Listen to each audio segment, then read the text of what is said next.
Улаанбаатар хотын орон сууцны барилгуудын 30%-ийг 1990 оноос өмнө ашиглалтанд орсон угсармал орон сууцуд эзэлж байна. За тэгвэл эдгээр барилгад тулгарч байгаа гол бэрхшээл нь дулаан алдлт болоод байгаа юм.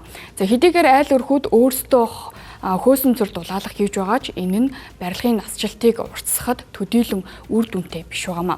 За тэгвэл Германы олон улсын хамтын ажиллагааны байгууллагаас Улаанбаатар хотын угсармал орон сууцуудыг дулаалах Refire төслийг хэрэгжүүлж эхлээд байна. За энэ сэдвээр дэлгэрэнгүй мэдээллийг зочны булангаар хүргэж байна. Хөтөлбөртэй хамтдаад баярлалаа. Тэгэхээр Германы олон улсын хамтын ажиллагааны нийгэмлэгээс нийслэл Улаанбаатар хотын хуучны угсармал орон сууцуудыг дулаалгах төслийг 2022-оос 2027 оны хооронд хэрэгжүүлж байна. Тэгэхээр энэхүү төслийн талаараас дэлгэрэнгүй мэдээллийг өгөхөөр студид тус төслийн олон нийтэд харилцах менежер Чойжд хүрэлцэн ирээд байна. Өдөр мэндүргий танд. За сайн байна уу танд өдрийн мэндүргийа. Тэгэхээр нийслэл Улаанбаатар хотын хэмжээнд бол миний авсан мэдээлэлээр бол 1000 гаруй хуучны угсармал орон сууцуд байна гэж байна тийм. Үүнээс өнөөдрийн байдлаар бараг 600-аас 700 угсармал орон сууц огт дулаалгах хийгдээгүй дулаан алдагдaltaй байна гэж байна. Тэгэхээр танай төслийн хүрээнд яг энэхүү орон сууцуудаар ямар чиглэлүүдээр ажлууд хийгдэх юм бол. За манай төслийн хүрээнд бол нэг 200 орчим блокийг дулаалгахаар төлөвлөж байгаа. За дулаалгын ажлын хүрээнд бол фасад дулаална, дээвэр дулаална. За зойрын давхарт нь холигч насоосын үүслийг шинжилнэ гэсэн ийм 3 цогц ажил багтаж байгаа. За тэгээд дулаалгын материал бол өнгөрсөн хугацаанд хөөсөн цэрөөр хэрэгжиж ирсэн шүү дээ. За энэ жилээс бид нар яаж байгаа вэ гэхээр иргэдийн төлөөлөгчний хурлын шийдвэр гаргаад эрд цүнгээр дулаалж байгаа. За эрд цүн бол гал дэмждэг ийм материал байгаа. Тэгэхээр одоо галаас айх аюулгүй болно гэсэн үг нэг талаараа нөгөө талаараа бас янз бүрийн мэрэгч амтан бас үргэлдэггүй байгаль дээлтэй ийм маш сайн чанарын материал байгаа. За тэгээ үүний гадуур металл фасад хийж байгаа. Тэгэхээр тухайн байрны өнгө үзэмч гэсэн сүүлийн юм байр шиг их тийм сайхан болж байгаа. За тэгээ дээрэс нөгөө дээврээс айгүй их ус тусаалга очдог ч юм уу те. За дээрэс нь тийм дулаан алдагдлаа өгдөг ч юм уу те. Энэ асуудлууд шийдэгдэнэ гэсэн үг. Тэгэхээр иргэд маань энэ төсөлд одоо амрагдаад маш тав тухтай амьдрах орчин нөхцөл бий болох боломжтой. Дээрээс нь бас нэг маш том чухал зүйл бол насжилт нь 30 жилээр нэмэгдэнэ гэж байгаа. За одоо энэ байрууд маань ямар нөхцөл байдалд байгаа вэ гэхээр хүүхд мөгөнцөр цаан үсэж байгаа. За жил болгон одоо энэ хүлдэх гисэх гэсэн процесс гадна талын хан ороод байгаа байхгүй. Тэгэхээр альва зүйл чинь нөгөө хөлтгөөрөө тэлдэг гисгээрээ агшдаг шүү дээ. Тэгэхээр нэг юм агших тэлэх процесс ороод байгаа учраас насжилт нь дуусах юм нэлийн төгсөж байгаа. Тэгэхээр 10-аас 15 жилийн дараа энэ байрнуудаас ашиглалтанд дусаад нөгөө дахин төлөлтөнд орох магадaltaй гэсэн. Хэрвээ зөв технологиор сайн чанартай дулаалчвал насжилт нь 30 жилээр нэмэгдэнэ гэсэн.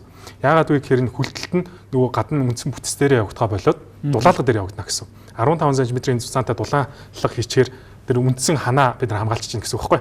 Тэгэхээр нөгөө агших тэлэх процесс маань үндсэн хан дээр явагдгаа болоод насжилт нь нэмэгдэж байгаа. Тэгэхээр маш олон айлын бас одоо амьдрах энэ орон сууцыг хамгаалж үлдэж байгаагаараа бас давталтай. Одоо айлуудын хувьд бол одоо өөрсдөө юу гэдэг нэг захиалгаагаар хөөсөн цэрээр тухайн яг өөрийнхөө нэг угсармал орон сууцныхаа блок гэсгээ тий дулаалчаад байна шүү дээ. Тэгээд юу гэдэг гадна талд нь ямар нэгэн металл фасад бол байхгүй тухайн хөөсөн цэрөө ерөнхийдөө нэг ингэж хоогоор бутчаад байна да. Иймэрхүү байдалтай гэж байна. Энэс нэг давуу тал нь танад дахиад. За нэгдүгürt байрыг цогцоор нь дулаалж байгаа гэдгээрээ давуу талтай. Тэгэхээр тухайн яг өөрийнхөө хэсгийг ингээд дулаалчаар яадаг вэ гэхээр бусад хэсгээ дулаалаагүй байгаа шүү дээ. Тэгэхээр энэ чинь температурын зөрүү үүснэ гэсэн. Тэгэхээр нөгөө дулаалаагүй хэсэгтээ огтлцож байгаа хэсэг дээр хан бүр илүү их ийм зайтай болох ч юм уу те. Ийм сөрөг талууд гарна гэсэн. Тэгэхээр ерөнхийдөө иргэд бол ингэж нөгөө ганцаараа дулаалах нь бол маш хамгийн буруу шийдэл болчихж байгаа. Тэгэхээр хамгийн зөв шийдэл бол нийтээрээ бүгдээрээ ийм дулаалах нь хамгийн зөв шийдэл болчихж байгаа. Тэгэхээр одоо манай төсөлд хамрагдж байгаа зарим байрууд бол аль хэдийн нөгөө иргэн нь өөрөө хөөсөн цэрээр дулаалцсан ч юм уу те. Иймэрхүү айлууд байгаа. За яаж яах вэ гэхээр тэр хөөсөн цэрийг буулгаад эрд цөнгөө эрд цөнгөө хийгээд металл фасадаа хийх байдлаар ингэ явж байгаа. Төлбөрийн хувьд ямар хөө нөө одоо Германы олон улсын хамтын ажиллагааны нийгэмлэгээс хэрэгжүүлж байгаа гэхээр үн төлбөргүй байх юм уу? Эсвэл тодорхой хэмжээний төлбөр тарифтай байх юм уу? За төслийг бол 3 талаас санхүүжүүлж байгаа. Хот байгуулалт, барилга, орон сууцчлалтын яам, Улаанбаатар хотын захирагчийн ажлын алба. За мөн Английн болон Германы засгийн газраас газар маань Mitigation Action Facility гэдэг байгууллага төгөөд за энэ Mitigation Action Facility-гаас гээд 3 газраас ингэ санхүүжж байгаа. За нийт гарч байгаа зардлын 25%-ийг нь хэрэгэд 10 жилийн хугацаанд ямар ч хүүгээр буцаачлах ёстой.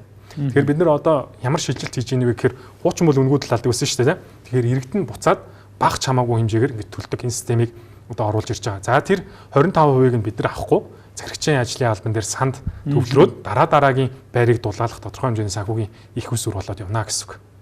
Одоо эн чинь нийслэлийн хэмжээнд 600-700 блок орон сууц байна.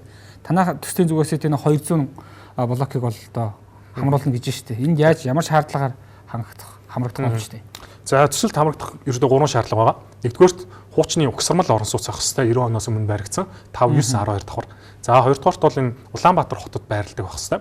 За 3 дугаарт бол иргэд нь нөгөө 25% адилна гэдгээ 100% зөвшөөрөх хэрэгтэй гэсэн энэ шаардлагуудыг хангаж байвал одоо төсөлд хамрагдах боломжтой.